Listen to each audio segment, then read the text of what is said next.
le quartier Cap Liberté parce que c'est proche de ma zone.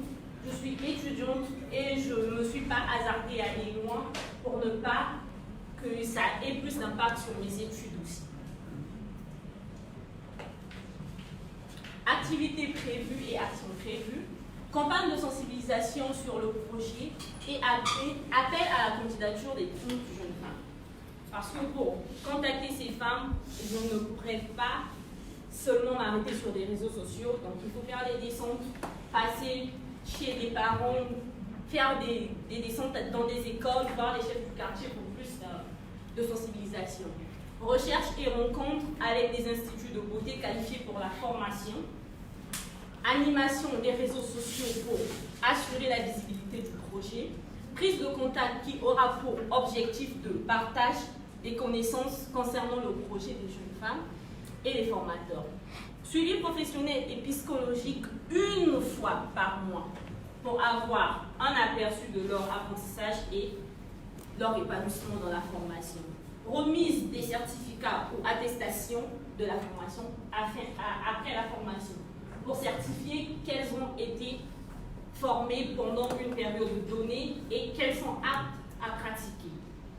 Et enfin, les insérer dans les salons et instituts de beauté en tant qu'employés pour un Objectif général.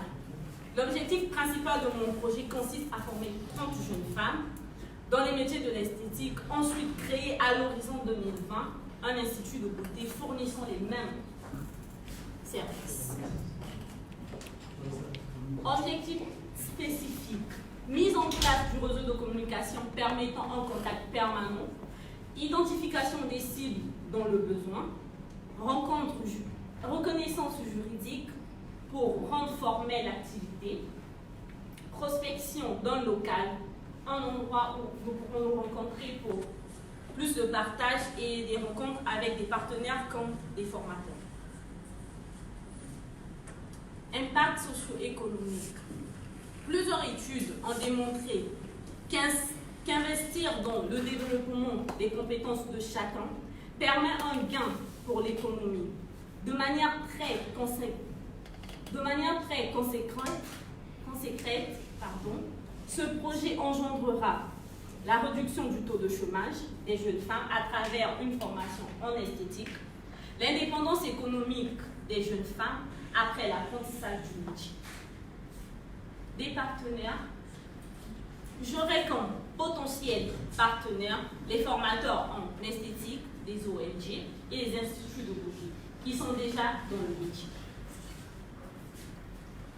Résultat attendu, des femmes qualifiées dans le métier de l'esthétique sur le marché de l'emploi, capables de se prendre en charge et contribuer à leur vie familiale.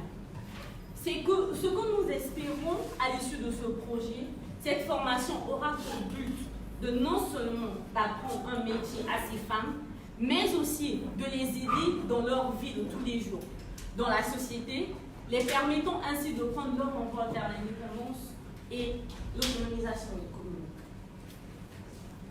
Au sorti, et enfin la conclusion, au sorti de cette formation, cette expérience permettra évidemment deux aspects positifs, la maîtrise du métier et l'indépendance économique de la femme à travers les métiers de l'esthétique.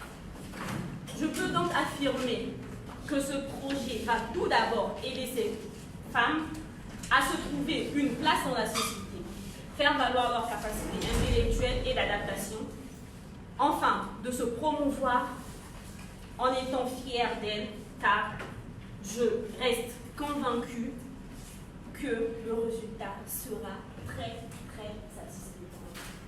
Merci. Merci beaucoup, Mme Sephora. Et nous allons tout de suite passer à la rubrique questions. Nous commençons par Mme Étienne.